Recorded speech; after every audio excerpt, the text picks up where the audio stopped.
Juices, కొబ్బరి నీళ్ళు ఇవ్వడం వల్ల వాళ్ళకి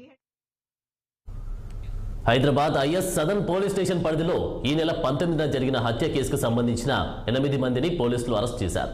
అయితే నిందితుల్లో ఒకరు బాలుడని పోలీసులు తెలిపారు. అక్రమ రేషన్ బియ్యం వ్యాపారం చేస్తున్న నిందితులను మృతుడు తారిక్ అలీ ప్రతి నెల ₹1,00,000 ఇవ్వాలని బ్లాక్మెయిల్ చేశాడని, ఇదే కాకుండా మరికొన్ని విషయాల్లో మృతుడి అలీ తమకు అడ్డు వస్తున్నాడని పథకం ప్రకారం అతడిపై దాడి చేసినట్లు, హత్య చేసినట్టు పోలీసులు వివరించారు. నిందితులను అరెస్టు చేసి రిమాండ్కు తరలించినట్టు స్పష్టం చేశారు. దీంట్లో మొత్తం మనకు ఈ కేసులో 8 మెంబర్స్ ఇన్వాల్వ్ అయి ఉన్నారు. 8 మెంబర్స్ లో ఒక జూనైల్ బాయ్ కూడా ఉన్నాడు, అంటే బిలో 18 ఇయర్స్ ఏజ్.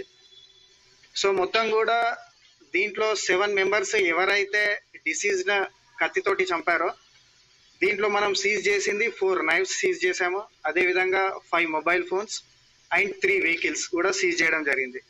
సో ఈ మర్డర్ కు మెయిన్ మోటివ్ వచ్చేసి ఎవరైతే ఈ అక్యూజ్డ్ పర్సన్స్ ఉన్నారో వీళ్ళు బేసికల్ గా A1 వచ్చేసి మొహమ్మద్ మజర్ అలియాస్ చోటు.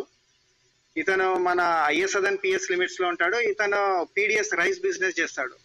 మిగతా అక్యూజ్లు ఎవరైతే ఉన్నారో A1, A2, A3, A6 వరకు కూడా వీళ్ళందరూ కూడా ఏంటంటే స్మాల్ క్వాంటిటీస్ లో పీడిఎస్ రైస్ కలెక్ట్ చేసి ఇతనికి ఇస్తే ఇతను ఇంకో వ్యక్తి ద్వారా బీదర్ లో బిజినెస్ చేస్తున్నాడు.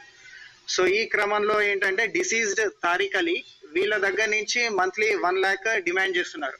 మీరు ఇల్లీగల్ గా అంటే పీడిఎస్ రైస్ బిజినెస్ చేస్తున్నారు, నేను కన్సర్న్డ్ అఫీషియల్స్ కి చెప్తాను అది ఇదని బెదిరించి ఒక 1 lakh డిమాండ్ చేస్తున్నారు కొన్ని రోజుల నుంచి.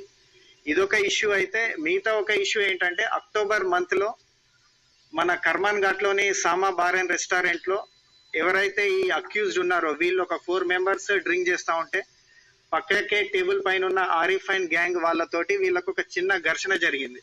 ఘర్షణలో భాగంగా ఈ చోటు అండ్ గ్యాంగ్ ఆరిఫ్ వాళ్ళను కొట్టడం జరిగింది నిన్న. దీంట్లో మొత్తం మనకు ఈ కేసులో 8 మెంబర్స్